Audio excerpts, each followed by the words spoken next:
if I lay down and I play dead and I stay dead, maybe you'll get sick of being the monster out of my head, under my bed. Hey guys, welcome to Daily Screen. Yap, kita akhirnya sudah menyaksikan Avatar The Way of Water. Ya, kalau kalian udah nonton review-review yang lain yang ngomong 9/10, 10/10, gue setuju banget. Gue malah 100/10 bisa nggak sih?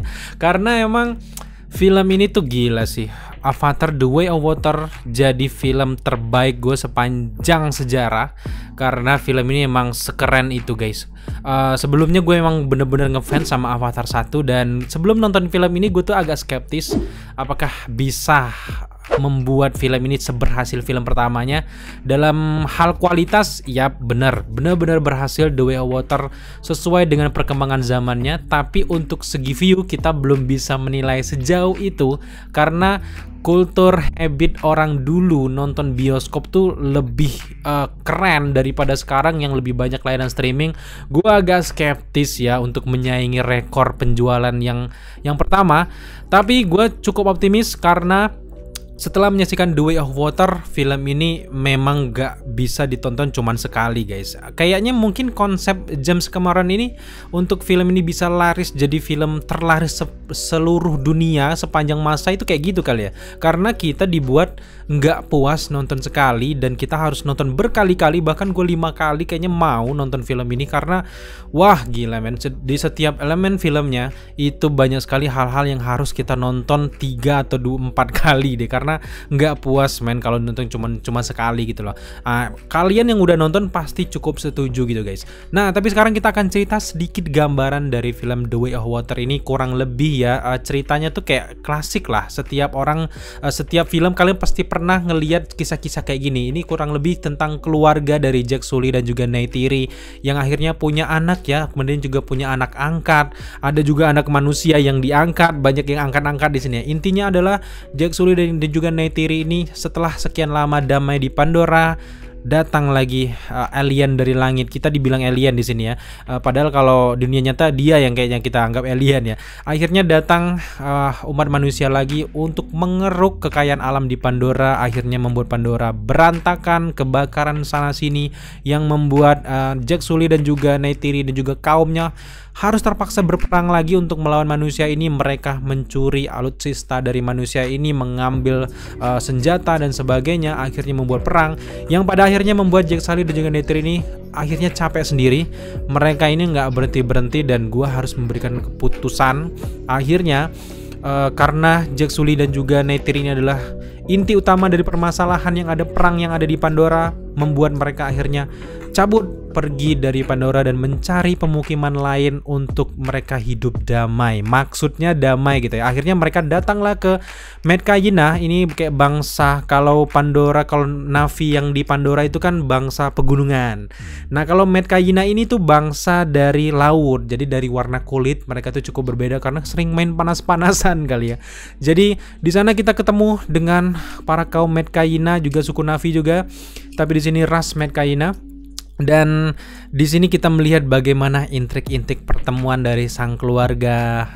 Ada rasa-rasa jatuh cinta. Kalau layaknya kayak cerita-cerita klasik manusia, mereka juga punya rasa cinta, pengenalan, beradaptasi. Di sini kita benar-benar diperlihatkan indahnya bawah laut. Kalau di film pertama kita benar-benar diperlihatkan indahnya pegunungan, hutan yang keren banget. Di film yang kedua ini kita justru diperlihatkan alam bawah laut yang wah pecah. Dan jujur gue belum pernah lihat film yang mengeksplor bawah laut sekeren film The Way of Water.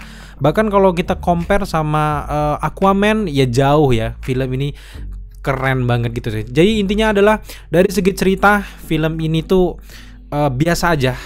Apa yang dikonsep oleh James Cameron tuh biasa aja, tapi dengan pencampuran visual CGI 3D yang menawan ini, itu yang membuat film ini nggak biasa aja. Dan juga diperankan oleh para avatar ini, itu yang membuat nggak biasa. Kalau film ini diterapkan di film-film biasa kayak kita manusia biasa, wah kayaknya bakal basi gitu ya, 3 jam kita nggak akan tahan gitu.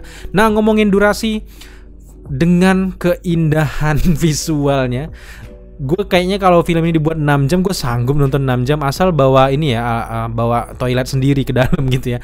Tapi emang 3 jam bener-bener gak berasa dan gak cukup untuk kita nonton sekali lagi, karena semua yang kita pengen itu diperlihatkan di sini. Kalau kalian pernah ke SeaWorld gitu ya, ini jauh lebih indah men. Ini jauh lebih keren daripada SeaWorld. Kalian harus nonton. Dan gue yang sangat gue sayangkan adalah gue nonton di hari pertama itu di versi bukan IMAX dan juga 4DX ataupun 3D di layar lebar, tapi justru di layar biasanya, di layar biasa yang lebar. Tapi ya dari jauh gitu, gue kurang puas di sana. Yang sayangnya adalah kayak gitu. Gue bakal nonton lagi kayaknya di versi layar lebar, mungkin di IMAX dan sebagainya. Ya gue mau nonton lagi. Nah, kalian bisa menangkap lah kenapa seberapa keren film ini sehingga para reviewer dan yang sebagainya pengen nonton lagi. Berarti film ini bener-bener the best man. James Cameron nggak sia-sia memanfaatkan 13 tahunnya itu ngerender ya, ngerender. Jadi 13 tahun tuh kayaknya ngerender aja gitu ya, gue anggapannya gue kayak gitu. Tapi memang film ini the best, mengikuti perkembangan zaman sesuai dengan Avatar yang pertama, mengikuti perkembangan zaman yang bisa melebihi kayak kalau sekarang kita tahu kan kayak industri game kan juga luar biasa gitu lah, CGI dan juga pergerakan animasinya tuh udah kayak orang beneran gitu. Tapi James Cameron melampaui itu karena lu James Cameron gitu. Kalau lu di bawah game-game ini wah udah kayak kacau gitu. Nah, ternyata James Cameron ini berhasil membuat filmnya lebih baik daripada film pertama, yang tidak semua sutradara dan juga produser film bisa membuat filmnya lebih baik dari film pertama. Tapi lagi-lagi James Cameron sangat berhasil dan gue tepuk tangan. Dan justru di film ini menurut gue berkaca-kaca dan menangisnya gue tuh bukan di momen-momen sedihnya, tapi setelah melihat visual yang luar biasa. Dan gue merasa gue beruntung gitu ya bisa hidup sejauh ini dengan lihat sekeindahan ini. Dan gue benar-benar gak sabar untuk menantikan Avatar 3, 4, 5 yang direncanakan sampai 5 ini guys. Wow keren banget. Nah, dari segi cerita sekali lagi menurut gue agak memang klise dan juga sistematis, tapi di sini dengan kekayaan karakter membuat kita tuh betah menyaksikan sampai 3 jam, karena 3 jam ini kita benar-benar dieksplor pengenalan cerita. Memang yang agak sedikit kekurangan menurut gue adalah terlalu banyak karakter yang dieksplor, sehingga kita penonton baru, apalagi teman-teman yang baru itu agak sedikit pusing mengenalin lagi beberapa karakter ini karena terlalu banyak gitu loh. Belum di satu keluarga aja tuh ada Loan gitu, siapa lagi itu Tuk yang bungsu, kemudian yang sulung yang juga nanti dia film agak sedih gitu ya. Itu pun kita nggak cukup untuk mengeksplor karakter ini, tapi ditambah lagi dengan suku Metkayina yang dengan berbagai intrik karakter menurut gue untuk awam agak sedikit memusingkan karena terlalu banyak karakter yang membuat kita nggak fokus. Tapi sabar, kita nggak bisa menilai sejauh itu dulu karena film ini tuh kayak prolog ataupun landasan dasar untuk nanti di film Avatar 3, 4, dan 5. Jadi ini kayak dibuat ringan dulu sama James Cameron. Jadi kita nggak bisa ngomong James Cameron ini jelek nih kalau buat cerita James Cameron, nggak bisa dulu men, karena ini tuh landasan nanti pecahnya tuh adalah di yang kelima. Itu gila keren banget. Dan gue sukanya di sini adalah gue udah tahu kalau film ini akan berpart-part sampai ke film yang kelima nantinya.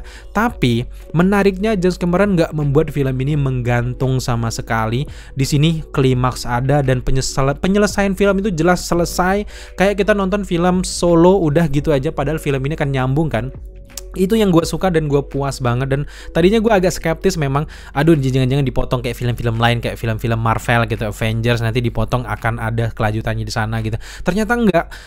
Kita benar-benar dikeliatin kebadasannya Neytiri, balas dendam si villain utama yang gue nggak mau sebut siapa gitu ya. Kemudian juga si Jack Sully juga masih tetap keren banget gitu. Beban-beban permasalahan di film ini masih dipegang oleh Jack Sully dan juga Neytiri ini. Dan gue gila sih, gila. Dan film ini nggak menjemukan sama sekali. Gue nonton sama teman gue dan dia bener-bener nggak bosan sama sekali. Bahkan wow gitu, bener-bener amazed dan pengen nonton lagi. Dan itu juga yang gue rasakan ketika nonton film ini gitu loh, karena dasarnya para reviewer kalau nonton film itu kan pengen nge-review dan mencari sisi-sisi kelemahan apa dari sebuah film yang sempurna. Dan setelah gue nonton film ini nggak ada kelemahannya men. Lu kalau bilang film ini jelek, nggak tahu deh selera kalian tuh apa gitu, apa selera kalian sinetron India gitu kita nggak tahu ya. Apakah kalian suka film yang kayak gimana, tapi ya balik lagi terserah itu selera. Tapi menurut gue sekali lagi film ini luar biasa dari segi CGI, nggak usah dipertanyakan lagi. Gue nggak mau ngomong panjang lebar gitu loh. Bahkan gue yang menarik adalah di sini perpaduan warnanya keren banget. Gue tahu di sini ada banyak sekali sistem-sistem kayak blue screen, green screen, tapi di sini ada celananya si villain di sini ada yang green, ada yang blue. Nah, bingung lo kalian semua kan gimana mereka mengedit dan sekeren apa gitu loh. Dan gue mendapatkan kabar juga kenapa film ini ditunda sampai 13 tahun, karena James Cameron ini masih kesusahan mencari teknologi yang bisa merekam di bawah laut. Dan akhirnya kenapa film ini bisa dirilis, karena James Cameron sudah menemukan teknologi di bawah laut tersebut. Dan yap, teknologi itu digunakan dengan sangat keren, gila. Gue yakin buat teman-teman yang bener-bener ngefans dan fans berat dari Avatar bakal menangis kejer nonton film ini, karena gue aja yang nonton berkaca-kaca. Kita udah dikasih keindahan bawah laut, alam flora dan fauna di bawah laut, tiba-tiba dikasih juga sunset, tiba-tiba dikasih juga pegunungan, semuanya klop lengkap di sini. Lu mau nonton film bagus, yap ini. Dan nggak sama sekali nggak terlihat kalau ini adalah sistem CGI dan sebagainya, kayak real nyata gitu, kayak berasa James Cameron ini datang ke planet lain dan jadi nyutingin alien di sana gitu. Gila ini sih luar biasa. Dan belum pernah gua sepuas ini nonton film, karena dari awal film diperkenalkan pokok masalahnya gimana, didongengin dulu sama Jack Sully, ke pertengahan mulai menjelang pertengahan klimaksnya gimana, ceritanya mulai bangkit sampai ke akhir bam pecah. Dan itulah kayaknya ini baru sinema guys, ini baru sinema. Dan ini tuh dikemas dengan sangat rapi, meskipun sekali lagi gue bilang film ini sebenarnya cerita yang biasa, tapi diperankan dengan avatar blue kayak gini, jadi luar biasa men. Kita mengenal kehidupan mereka, mengenal bagaimana mereka jatuh cinta, dan konflik-konflik setiap karakter juga bermacam-macam, nggak disia-siakan selama 3 jam ini. Karena dari anak kedua Loan ini kan dia gimana dia mengenal si Pattaya, gue lupa ya Papaya si paus ini, si Luktan siapa gue lupa, ya Allah. Dan itu tuh keren banget, momennya emosionalnya dapet banget, gimana si paus ini tuh ngelawan orang-orang yang sering memburunya tuh gila. Itu sih epic parah gitu. Bahkan kalian, karena James Cameron kan yang juga menggarap Titanic kan, di sini kalian dikasih juga momen-momen Titanic itu. Dan gue nggak mau spoiler terlalu berlebihan, kalian nonton dulu gitu ya. Nanti mungkin kita akan bahas spoiler review kayaknya gitu ya. Tapi di sini benar-benar dikasih semuanya, penantian 13 tahun fans nggak sia-sia. Yang gue takutkan adalah film ini banyak orang-orang sekarang itu yang kebiasaan nonton bioskopnya mulai berkurang. Semoga dengan adanya Avatar The Way of Water ini loh, bioskop tuh tetap menjadi tempat paling utama, the best kalian untuk nonton sebuah film. Dan gue sama sekali nggak merekomendasikan kalian untuk nonton film Avatar The Way of Water di handphone bajakan, apalagi di layar monitor kalian, nggak sama sekali. Karena film ini layak ditonton dan juga dihargai di layar lebar, apalagi yang mejanya getar-getar ya, kursinya getar-getar, itu lebih keren lagi gitu ya guys ya. Dan ya gue nggak bisa secara teknis untuk mengkritik film ini, nggak ada yang bisa dikritik men, selain ceritanya ya. Dan ceritanya pun nggak bisa kita menilai secepat itu, karena ini baru awal dari tahapan film-film selanjutnya. Jadi gue nggak bisa secara mencari kelemahan dari film, nggak ada kelemahannya gitu loh. Lu mencari apa gitu? Untuk adegan loncat-loncatnya gitu masih smooth, semuanya smooth, setiap karakter ya smooth. Mungkin ya untuk orang baru yang seperti gue jelaskan tadi adalah kebanyakan karakter akhirnya membuat kita nggak fokus, tapi nyaman-nyaman aja gitu loh. Pusing kan nyari kelemahannya. Film ini the best, dari scoring the best, dan dari penyutradaraan the best. Bagaimana sinematografinya, chemistry antar karakter juga luar biasa di sini. Pemeran utama, keluarga, dan karakter-karakter pendukung dengan benar-benar mendukung cerita dengan sangat baiknya. Scoringnya juga menggelegar dengan sangat baiknya. Dan kalau kalian pengen menikmati hidup, saran gue adalah nonton The Way of Water. Segera ke bioskop gitu ya. Oke guys, dan terakhir akhirnya gue menyimpulkan bahwa film ini sangat layak untuk ditonton di bioskop, dan akhirnya film ini berhasil untuk memberikan kepercayaan lagi kepada orang-orang yang selama ini udah males ke bioskop karena filmnya itu aja, yang kayak gitu-gitu aja, yang bisa ditonton di layanan streaming, dan film ini nggak bisa ditonton di layanan streaming gitu. So di review kita akhirnya memberikan skor untuk film ini, dan gue beri skor 95 dari 10 karena jangan terlalu sempurna ya, karena pasti ada beberapa hal yang agak gimana gitu. 5-nya tuh mungkin dari segi ini kali ya, gue nontonnya di layar biasa kali ya gitu ya. Jadi skor kita untuk Avatar The Way of Water adalah 9,5 dari 10. So buat teman-teman yang mungkin udah nonton Avatar The Way of Water, berapa skor kalian? Jangan lupa tambahkan di kolom komentar di bawah. Dan buat teman-teman yang belum nonton, nonton. Udah, ini seumur hidup kalian nonton ini, kalian bakal menikmati film ini. Dah nonton gitu. Oke, thank you buat teman-teman udah menyaksikan review kita kali ini. Nantikan terus review-review menarik kita di konten-konten selanjutnya. Jika kalian suka dengan konten seperti ini, jangan lupa dukung kita dengan cara subscribe, like, komen, dan share. Serta jangan lupa juga untuk nyalakan notifikasi agar kalian mengetahui apabila kita mengupload video setiap harinya. Thank you guys.